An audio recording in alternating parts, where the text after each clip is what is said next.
So in this problem we got two gliders moving toward each other on a linear air track, which we assume is frictionless.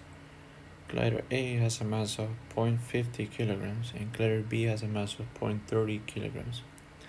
Then since that both of them move with an initial speed of 2.0 meters per second.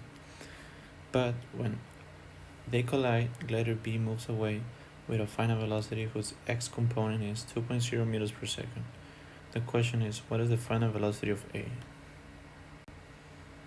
So first we draw a picture before the collision, at the collision, and after the collision. So first we have to figure out the initial momentum, which is the sum of the two momentum. So the initial momentum in the acceleration is going to be the 0.50 kilograms times the 2 meters per second plus the 0.30 kilograms times the negative 2.0 meters per second.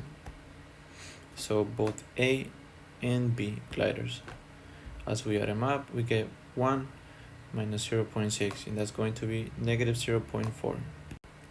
For the final momentum, we do the same thing, but in this case, the unknown value is going to be the velocity, the final velocity of the x direction of the mass that has the 0.50 kilograms. In this case, glider A. Now the key thing to solve the final velocity has to do that momentum is conserved. So that would mean that the initial momentum is going to be to the final momentum. Therefore, whatever we got to the initial momentum, and we say it was negative 0.4 meters per second, that's going to be the same for the final momentum. Sorry, I forgot to put the negative. It's going to be final velocity of the object, the glider A, is going to be negative 0.4 meters per second.